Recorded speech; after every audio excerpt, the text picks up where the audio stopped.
Hello. मागच्या लेक्चरमध्ये आपण म्हटलेलं होतं की या चॅप्टरमध्ये आपल्याला काय शिकायचं आहे, तर प्रोटीन सिंथेसिस हा आपल्या चॅप्टरचा एक महत्त्वाचा भाग आहे आणि दुसरा पार्ट आहे तो म्हणजे इव्होल्युशनरी थेरी ऑफ इव्होल्युशन. तर या लेक्चरपासून आपण सुरुवात करणार आहोत प्रोटीन सिंथेसिस पाहण्यासाठी. तुमच्या हेरिडिटी आणि प्रोटीन सिंथेसिसचा काय संबंध असतो हे पण आपण पाहणार आहोत. ओके. तर प्रोटीन सिंथेसिस आपल्याला माहिती आहे, मागच्या लेक्चरमध्ये पण आपण बोललेलो होतो की information for protein synthesis information for protein synthesis कुठे स्टोअर केलेली असते ही information is stored in DNA. Correct. आणि असंही म्हटलं होतं आपण की हे प्रोटीन्स कशासाठी लागतात आपल्याला. Proteins are necessary for structure function and regulation of body. Okay. म्हणजे बॉडीचं स्ट्रक्चर तयार करण्यासाठी, म्हणजे तुमचे बोन्स आहेत ते बोन्स प्रोटीन्सपासून बनलेले आहेत. बोन्स कसे तयार करायचे, त्याच्यानंतर बॉडीचं फंक्शन आहे, उदाहरणार्थ हार्मोनल इम्बॅलन्स याच्याबद्दल आपण मागच्या वर्षी शिकलेलो होतो बरोबर. हार्मोन्स केमिकल एन्झाईम्स आहेत ना ते. तर हे जे हार्मोन्स आहेत ते सुद्धा काय आहेत, प्रोटीन्सच आहेत. म्हणजे स्ट्रक्चर फंक्शन आणि बॉडीचं रेग्युलेशन याच्यामध्ये काय केलं जातं, प्रोटीन्सचा खूप महत्त्वाचा रोल आहे. आणि मग ह्या प्रोटीन सिंथेसिसची इन्फॉर्मेशन कुठं असते, तर ती आपल्या DNA मध्ये असते. मग हे प्रोटीन सिंथेसिसची इन्फॉर्मेशन आहे, पण नुसत्या इन्फॉर्मेशननं प्रोटीन तयार होत नाही. आता या DNA मध्ये असलेल्या इन्फॉर्मेशनचा वापर करून RNA प्रोटीन सिंथेसिस करतात. DNA मध्ये असलेल्या इन्फॉर्मेशनचा वापर करून RNA काय करतात, प्रोटीन सिंथेसिस करत असतात. आता या 2 स्टेप प्रोसेस आहे ही. पहिली स्टेप जी आहे त्या पहिल्या स्टेपला असं म्हटलं जातं ट्रान्स्क्रिप्शन. काय म्हटलं जातं, transcription. And second step is called as translation. आणि या 2 स्टेप होत असताना ट्रान्सलोकेशन नावाची एक घटना सुद्धा घडत असते. ट्रान्सलोकेशन नावाची एक इव्हेंट घडत असतो. हे काय आहे हेच आपण या लेक्चरमध्ये डिटेल पाहणार आहोत. सुरुवात करणार आहोत आपण ट्रान्स्क्रिप्शन या प्रोसेसपासून. पहिली प्रोसेस पाहायची आहे आपल्याला, ट्रान्स्क्रिप्शन.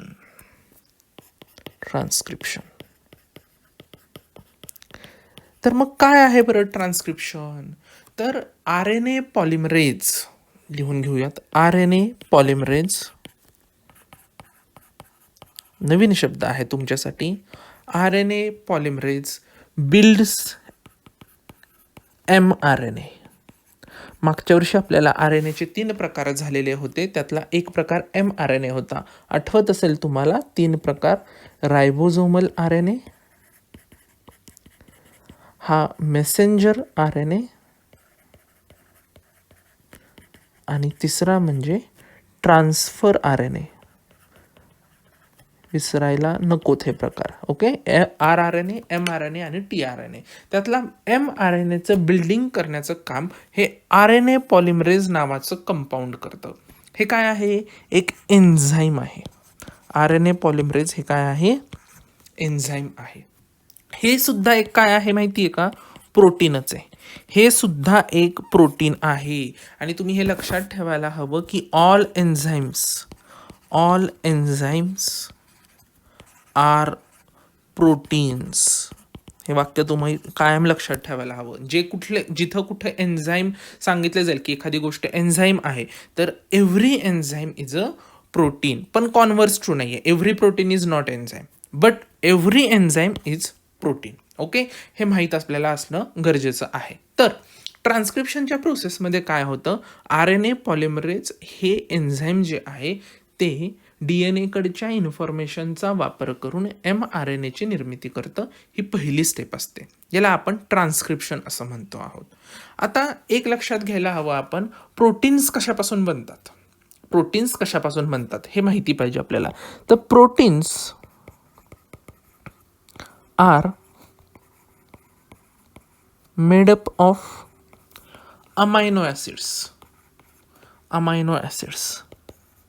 या अमायनो ॲसिड्सच्या चेनलाच प्रोटीन्स म्हणतात. ओके, वेगवेगळ्या अमायनो ॲसिडच्या चेन एकत्र येऊन प्रोटीन्स तयार होतात. ठीक आहे. आता प्रत्येक प्रोटीनमध्ये काय असतं, एक युनिक सिक्वेन्स असतो. Every protein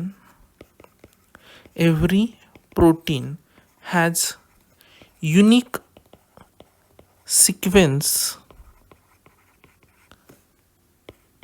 of amino acids. एक लक्षात घ्या, हे सगळे केमिकल्स आहेत. प्रोटीन्स म्हणजे पण काय आहेत, केमिकल्स आहेत. बेसिकली अमायनो ॲसिड म्हणजे काय, ॲसिड आहे ना, हे म्हणजे केमिकलच आहे. आपण मागच्या वर्षी ॲसिड्स बेसिस पाहिलेले होते, त्याच्यातलं हे अमायनो ॲसिड्स नावाचा एक प्रकार आहे. तर हे ॲसिड्स एकत्र येतात. आता उदाहरणार्थ आपल्याकडे काय आहे, एखाद्या ॲसिडचं नाव समजा आपल्याला सांगायचं झालं तर H2SO4 नावाचं आपण एक ॲसिड सांगतो आहोत. ठीक आहे. तर अशाच प्रकारे अमायनो ॲसिड्स पण असतात वेगळ्या वेगळ्या प्रकारचे.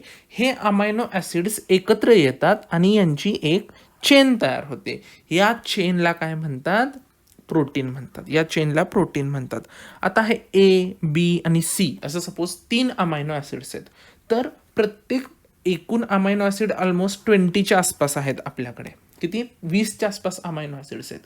तर प्रत्येक प्रोटीन हे वेगळ्या वेगळ्या सिक्वेन्सनी बनलेलं असतं. अमायनो ॲसिडचा वेगळा सिक्वेन्स असतो प्रत्येक प्रोटीनमध्ये. उदाहरणार्थ हे प्रोटीन ए आहे असं म्हणूयात, प्रोटीन काय म्हणूयात, एक्स म्हणूयात. ओके, हे प्रोटीन एक्स आहे. त्याच्यात अमायनो ॲसिडचा सिक्वेन्स सपोज A, B आणि C अशा प्रकारे अमायनो ॲसिड्स आहेत. ए अमायनो ॲसिड पहिल्यांदा आहे, बी अमायनो ॲसिड दुसऱ्यांदा आहे, सी अमायनो ॲसिड तिसऱ्यांदा आहे. दुसरं एखादं प्रोटीन असं असेल ज्याच्यामध्ये ए अमायनो ॲसिड पहिल्यांदा असेल, सी अमायनो ॲसिड दुसऱ्यांदा असेल आणि बी अमायनो ॲसिड तिसऱ्यांदा असेल. अशा प्रकारे प्रत्येक प्रोटीनचा एक युनिक सिक्वेन्स असतो. एका युनिक अमायनो ॲसिडच्या सिक्वेन्सपासून प्रोटीन्स तयार होतात. आणि आणि आणि याचं एक महत्त्वाचं आपल्याला हे का सांगतोय मी तुम्हाला, याचं कारण की प्रत्येक प्रोटीन प्रिपरेशन करण्यासाठी, फॉर एव्हरी प्रोटीन प्रिपरेशन, बघा प्रत्येक प्रोटीनमध्ये अमायनो ॲसिडचा सिक्वेन्स वेगळा आहे. त्याच्यामुळं for every protein preparation there is definite और युनिक कोड इन DNA. प्रत्येक प्रोटीन तयार करण्यासाठी एक युनिक कोड असतो DNA कडे, बरोबर आहे. तो कोड आला की हे प्रोटीन तयार करायचं, हा त्याचा थोडक्यात अर्थ असतो. आता हा कोड जो आहे, मी म्हणलंय की कोड असतो, सांकेतिक भाषा म्हणतो ना आपण, कोड लँग्वेज वगैरे असं ऐकलेत शब्द तुम्ही. तर हा कोड कुठल्या प्रकारात असतो, कुठल्या भाषेत असतो, तर the code is in form of nucleotides. हा कोड कुठल्या फॉर्ममध्ये आहे, तर न्यूक्लियोटाइड्सच्या फॉर्ममध्ये आहे. न्यूक्लियोटाइड्स म्हणजे काय, हे आपण मागच्या वेळेस पाहिलेलं होतं. What are nucleotides, they are nitrogenous bases. आणि कोणते कोणते न्यूक्लियोटाइड्स आहेत आपल्याला माहिती आहे, ॲडेनाइन, ग्युआनाइन, सायटोसाइन, थायमिन आणि युरॅसिल. हे आपल्याकडं 5 नायट्रोजनस बेसेस आहेत. DNA मध्ये हे 4 सापडतात, तर RNA मध्ये टीच्या ऐवजी U वापरलेला असतो. ह्या गोष्टी आपल्याला माहीत असणं आवश्यक आहे. तर DNA कडे प्रत्येक प्रोटीन तयार करण्यासाठी एक वेगळा कोड आहे. आणि कोडची लँग्वेज काय आहे, कोडची लँग्वेज आहे ACTGU, म्हणजे या नायट्रोजनस बेसेसचा सिक्वेन्समध्ये कोड सांगितलेला आहे. आता आपण DNAचं जर स्ट्रक्चर पाहिलं, तर DNAचं स्ट्रक्चर आपण घेऊयात, एक इमेज घेऊयात. ओके, ही माझ्याकडे एक DNAची सिम्पल इमेज आहे.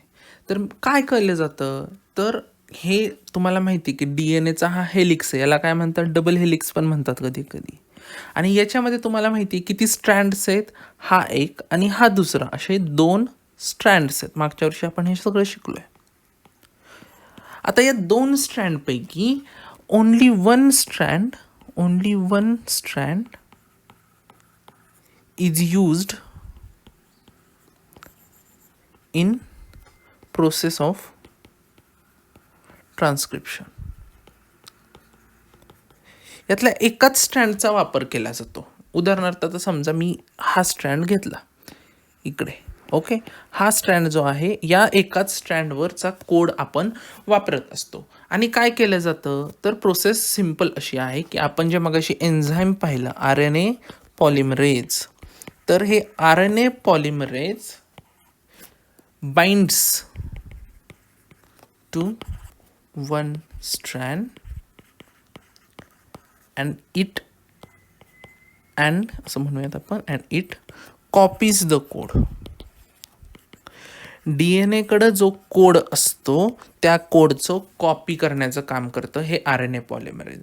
कसं होतं, तर आता आपण ते एक एक्झाम्पल पाहून घेऊयात. एक एक्झाम्पल पाहू म्हणजे आपल्याला समजायला ही प्रोसेस सोपी जाईल. ही कॉपी कशी होते तर आता आपण घेऊयात. आपल्याला माहिती आहे 2 स्ट्रँड आहेत DNAचे आणि त्यातला एक स्ट्रँड आपल्या प्रोटीन सिंथेसिससाठी आपण वापरणार आहोत. आता इथे माझ्याकडे मी नॉर्मल DNA पहिल्यांदा घेतो. ओके, हा माझा नॉर्मल DNA आहे. याच्यात काय होतं, हा नॉर्मल DNA पुढच्या स्टेजमध्ये याला काय होतं आपण म्हटलं RNA पॉलिमरेज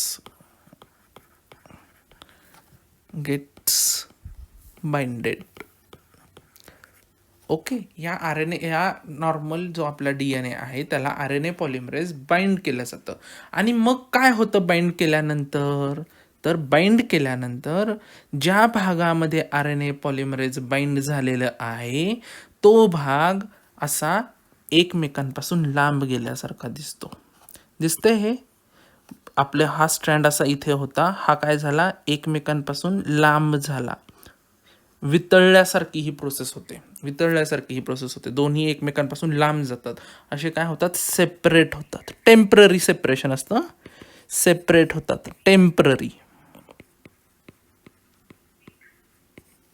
ओके, आता समजा की ह्याच्यामध्ये काहीतरी आपल्याकडं कोड आहे, इथं CCAT असं काहीतरी कोड आहे. तर तो कोड आपण एक बाजूला लिहून घेऊयात. आपल्याला काय तयार करायचं आहे, प्रोटीन काहीतरी तयार करणार आहे आपण. समजा प्रोटीन X म्हणूयात आपण. हे फक्त एक्झाम्पल आहे. ओके, ह्याच्यात कुठलेही प्रॉपर प्रोटीन आपण तयार करत नाही आहोत. आपल्याला प्रोसेस समजून घेण्यासाठी आपण एक एक्झाम्पल घेतलेला आहे. कशी प्रोसेस आहे, तर हे काय आहे, बेसेस आहेत ना हे आपले. तर आपण हा कोड आहे असं समजूयात एवढ्या भागामध्ये, आणि एवढ्या भागातला कोड आपण बाजूला लिहून घेऊयात. ओके, मी इथं कोड लिहून घेतो. ठीक आहे, तर हा माझा कोड आहे समजा. तर काय केलं जातं, हा कोड कुठला आहे, DNA स्ट्रँडवरचा कोड आहे.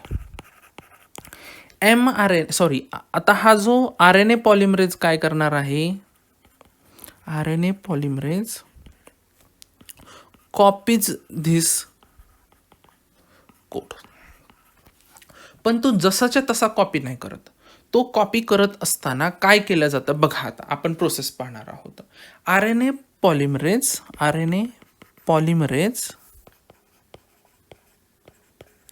prepares an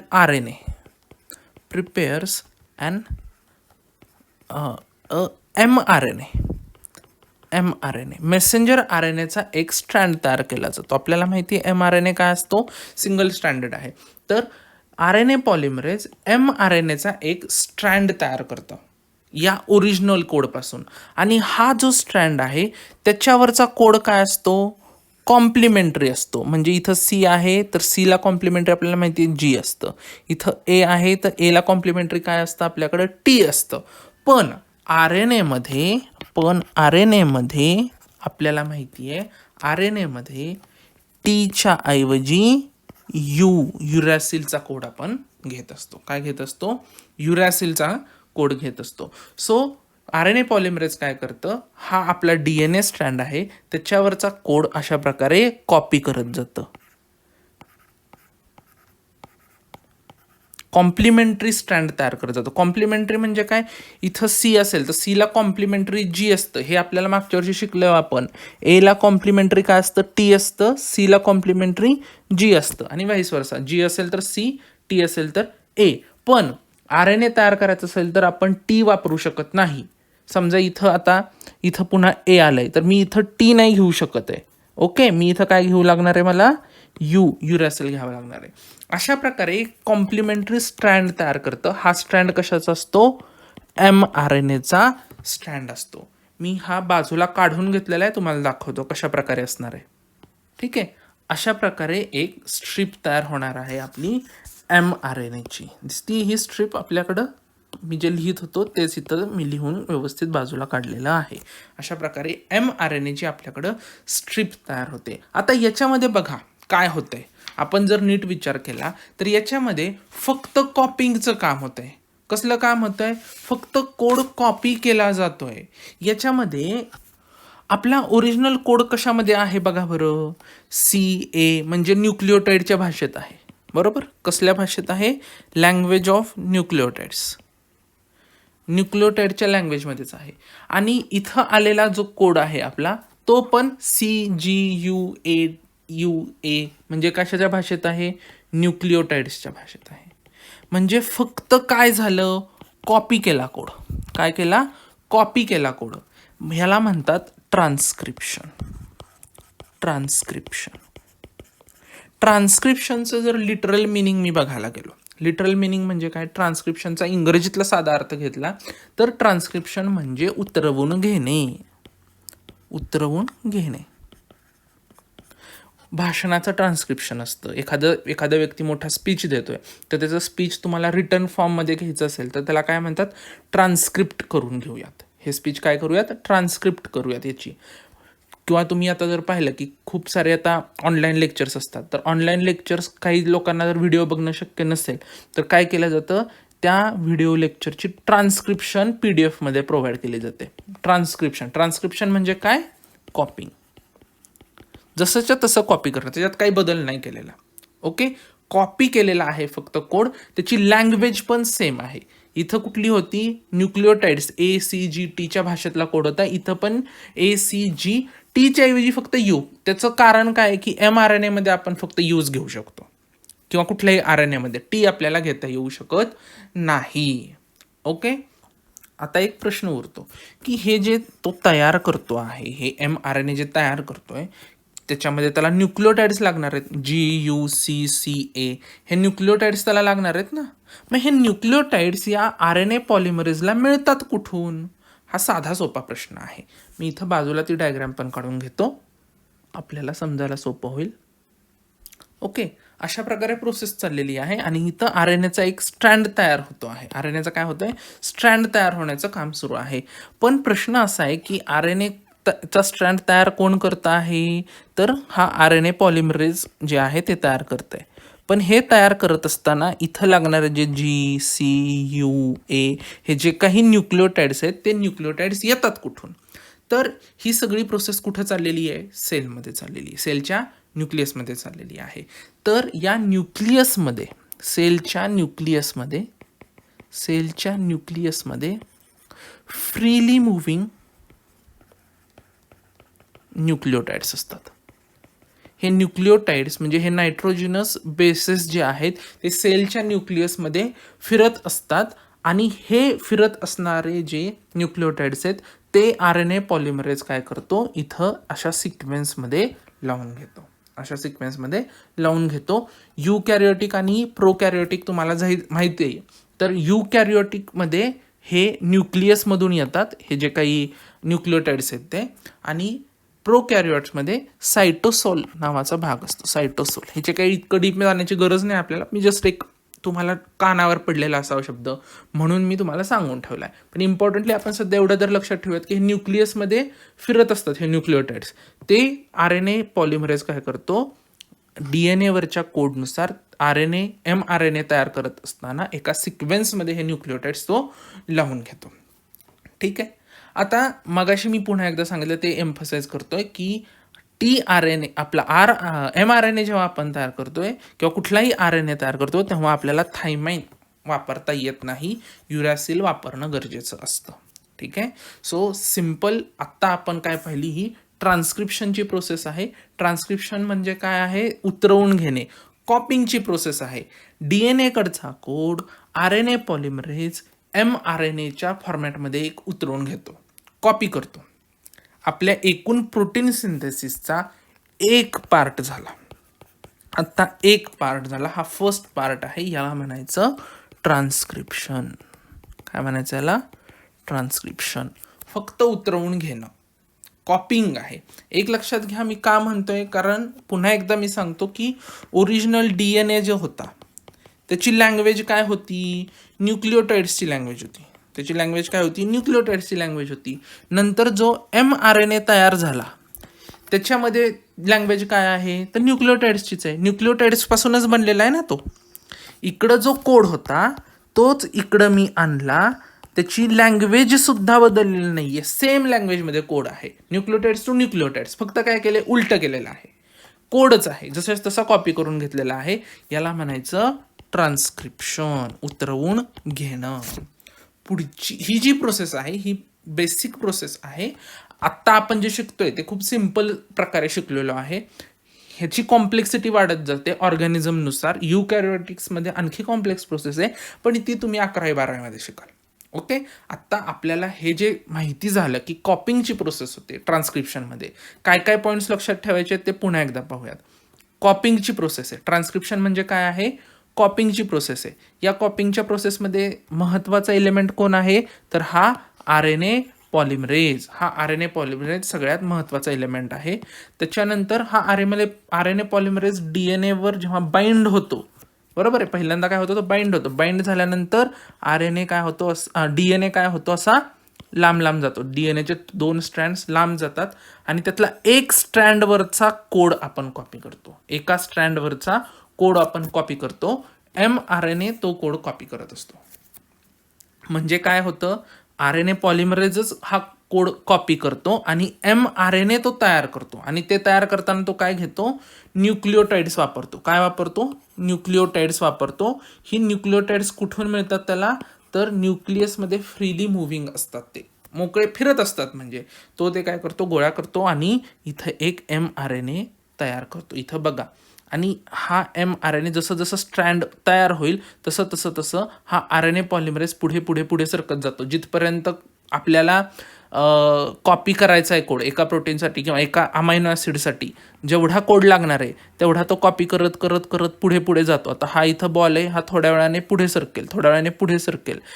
इथे एक स्टॉप सिक्वेन्स नावाची गोष्ट असते. या डिटेलमध्ये जायची गरज नाही, पण मी सांगून ठेवतो की इथे एक स्टॉप सिक्वेन्स असतो. जसं स्टॉपचं बटन असतं तसं एक बेसिक कोड येतो की जेव्हा तो कोड येतो तेव्हा ते प्रोसेस थांबवायची असते, टर्मिनेट करायची असते. ओके, आणि मग हा mRNA काय होतो, मोकळा होतो. mRNA सुटा होतो. हा आपल्याकडं कोड तयार झाला आहे. आता आपल्याकडं एक कोड तयार झाला आहे. DNA कडून आपण कोड कॉपी करून घेतलेला आहे आणि तो कुठल्या फॉर्मॅटमध्ये आहे, mRNAच्या फॉर्मॅटमध्ये आहे. mRNA म्हणजे मेसेंजर RNAच्या फॉर्मॅटमध्ये आहे. आता या कोडचं पुढं काय करायचं हा प्रश्न आहे, तो आपण पुढच्या लेक्चरमध्ये पाहणार आहोत. थँक्यू.